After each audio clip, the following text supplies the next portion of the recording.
My name is Nora Pfaff. I'm a pediatric hospitalist at the University of California, San Francisco, and I'm very honored to be able to talk to you a little bit about today about my work in high-risk screening and interventions in hospitalized adolescents, and specifically exploring this in the context of the emotional and mental health crisis during COVID-19. Okay. So I have no disclosures or conflicts of interest. And just so you know a little bit about me, I actually was born in Croatia in Zagreb and grew up there. I have family members in Osijek, and we immigrated to the US when I was 7.5 years old.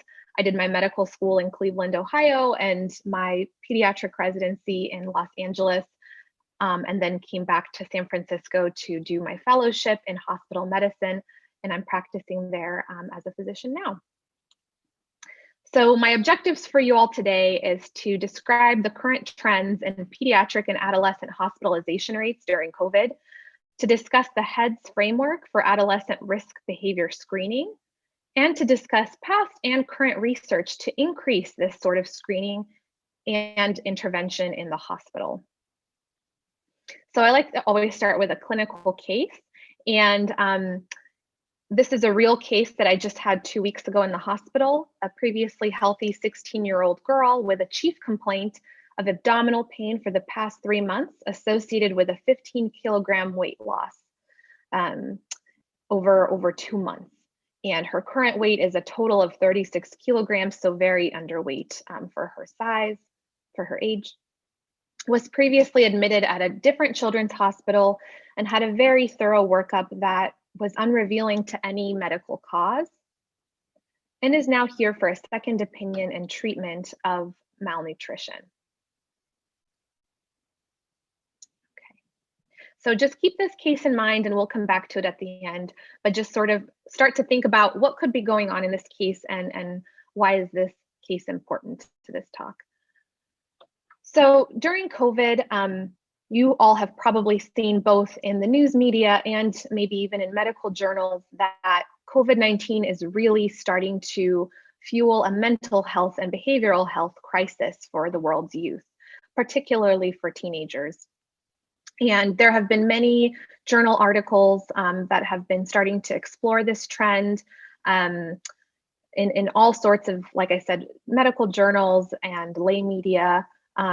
Really starting to show this as a crisis and putting out a call for physicians and researchers to try to come up with solutions. And the research is still ongoing. COVID has only and also has been going on for a year. It seems like a long amount of time, but it's a short amount of time for a lot of research. And so the Centers for Disease Control and Prevention have put out some data that they have so far that in 2020 compared to 2019, mental health related visits for children and adolescents increased by 24% for 5 to 11-year-olds and 31% for 12 to 17-year-olds. And even in one of our local hospitals, they said that they are used to seeing about 30 visits per year in the ER for suicide attempts. And this year they've seen more than 100. So it's been a really huge increase, and in general, around the country and around the world, deaths from suicide and drug overdose in high school aged youth far surpass the deaths from COVID-19 in that same age group, right? So not for adults, but for children and teens, the deaths from suicide and drug overdose are far beyond that from COVID. Well, that's great, but what do we do about that? How do we screen for adolescents for risky behaviors? How do we help them out?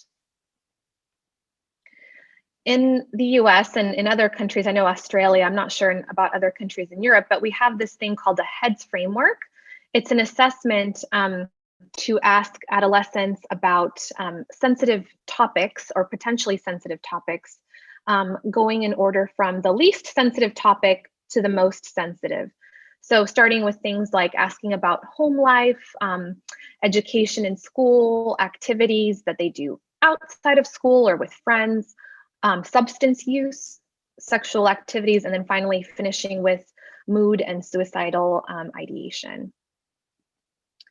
And these sorts of questionnaires are typically done in a clinic with a pediatrician, and we usually ensure a private setting, so asking a parent to step outside of the room and starting with discussing confidentiality with the teenager. So saying that everything that we will discuss is strictly confidential by law, except for, and we always have to make sure to give these caveats, except for if the teenager tells us that they are considering hurting themselves or killing themselves, or hurting or killing somebody else, or if someone is threatening to hurt or kill the patient. So we explain that we have to break confidentiality for the safety of the patient, but that all of the other things we talk about, like drug use, sexual behavior or activities, all of those other things will be kept confidential. And so this is an example on this slide of a heads note template that I created for our hospital. And it has in parentheses some sample questions, but of course there can be many other kinds of questions that you can ask.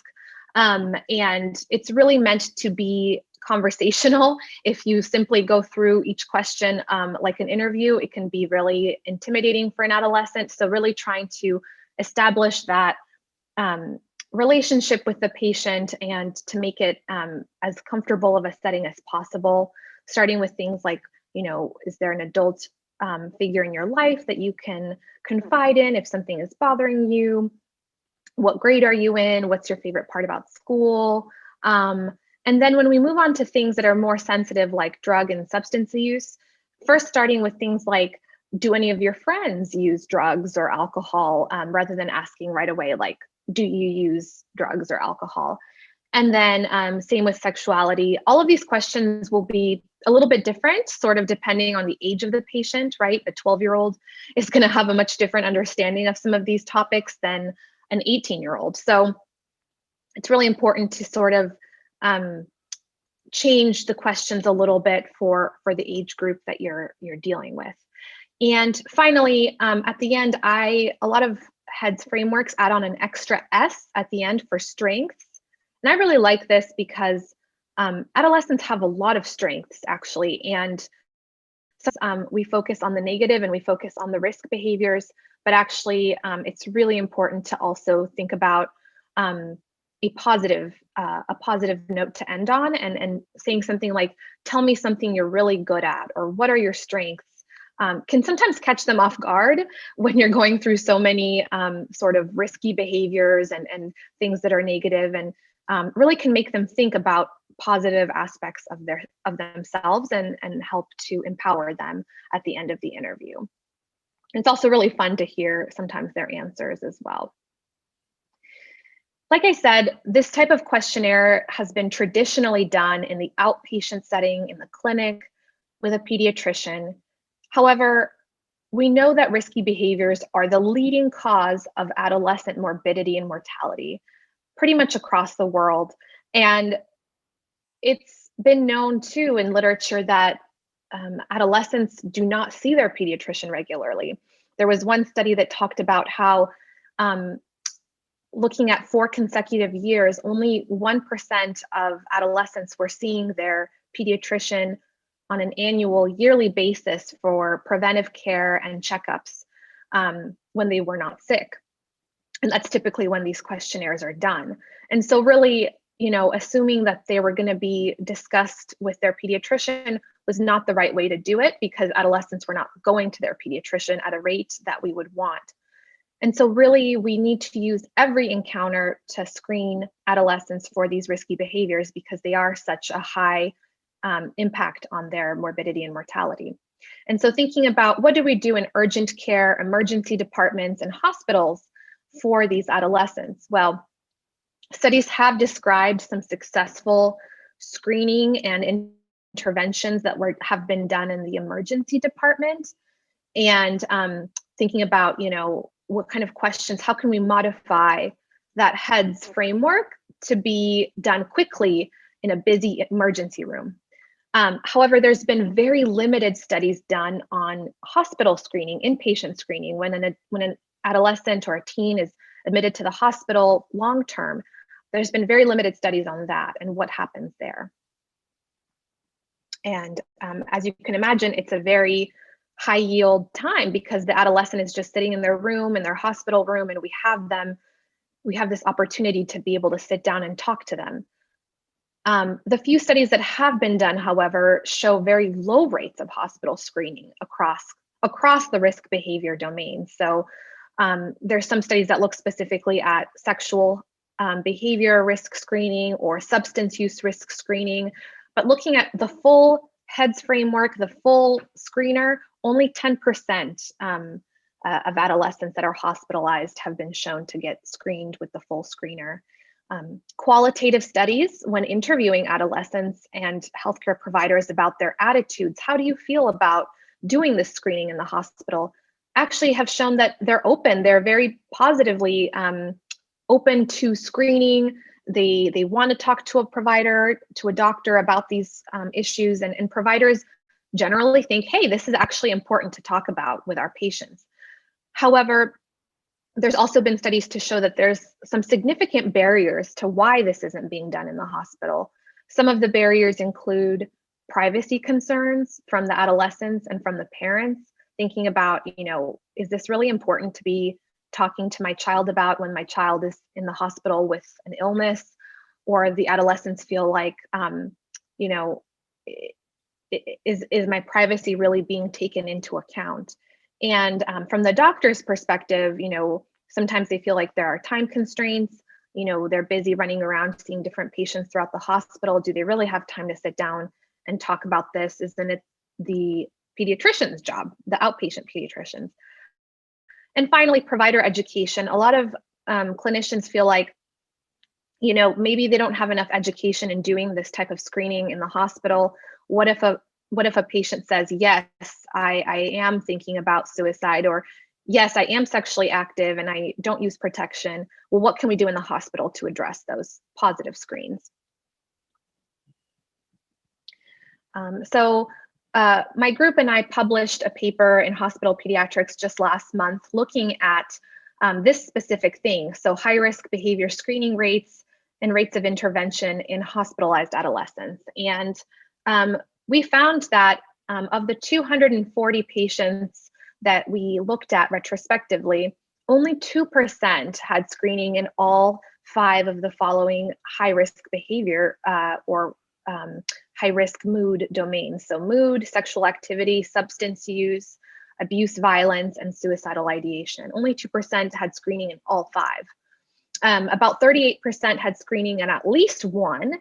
And of patients who were screened in any of them, 66% had a positive screen. So a high-risk screen that they were sexually active or they were using substances in a risky way.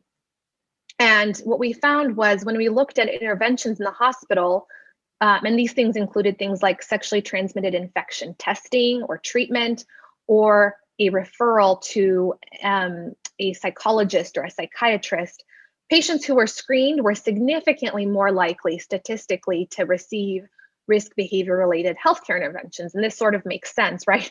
You can't really give somebody an intervention if you don't know that they need it. So the screening is really the first step, and it's very important. Some future opportunities for research that we thought about is that past studies in the outpatient setting have shown that adolescents are more likely to be honest and to disclose about risky behaviors if they fill out a form themselves, and that electronic screening, like using an iPad or a computer, or interventions like videos to talk to adolescents about risky substance use, things like that, they not only increase screening rates, but also increase efficiency, as you can imagine, for the doctors and nurses who are wanting to do these screens, because they don't have to sit down and administer a paper form or talk to the adolescent face-to-face. It automatically pulls into the electronic health record. And another future avenue for research that I think is going to be huge is looking at the impact of COVID on adolescent mental health and risk behaviors, and how has this affected what we do in the hospital. So many patients that we're seeing these days are not coming into the hospital because of asthma, because of pneumonias, because of the things that we usually see in a normal year. What we're seeing is much more adolescents coming in with things like vague pain syndromes or anxiety, and things where residents and physicians are thinking, oh, wait, I should do that head screener and see if there's something else going on that can help me treat this patient. So actually, during COVID, we've seen more physicians using that head screening tool than before. So that'll be also really interesting to look at the rates of that. So finally, to return to our case of the 16-year-old girl with the 30-pound, with a 15 kilogram, I should change to kilograms, weight loss and the abdominal pain. When we did the HEADS assessment with her, we found that she actually had a lot of underlying anxiety that, you know, both from COVID, from being out of school has been closed, but also trauma from the last hospital stay that she had at the other hospital, where they forced basically a nasogastric tube down her nose into her stomach for feeding. And she had nightmares about this. But of course, now she was so malnourished that we really needed to put one in again to be able to get her to a healthy weight. But because we knew about this trauma and because we sat down and took that time to explore her anxieties, we were able to put that tube under sedation, under anesthesia. So when she woke up, she was much more comfortable. We started giving her feeds through the tube, and we gave her a lot of psychological support in the hospital and started really shifting away from trying to figure out what is physically wrong with her, what sort of medical process could be going on, to really doing a lot of therapy about how much our anxiety and our brain really affects our physical state and how her pain is really amplified by her anxiety. And overall, her recovery is going to take a long time. A recovery for all of these patients is going to take a long time, because recovery really requires, for anxiety, for adolescents with these issues, to return to their normal activities. COVID has disrupted a lot of our normal activities, has closed schools, has made them so that they can't see their friends. So really, recovery is going to require a full return to those normal activities, and this can still take some time as COVID continues in the whole world. So I wanted to open it up for any questions or discussion. I know that it's right around time that my presentation was supposed to end, but we started a little late. And so if we have any time, I wanted to see, what is your current practice with asking teens and adolescents about potentially sensitive issues? Have you seen that done in your clinics or hospitals? And do you intend to change your practice in the context of COVID, or has your practice changed? I know that a lot of you are medical students, so this might be hard questions to answer, but I also wanted to open it up for any questions that you may have for me. And yeah, thank you so much.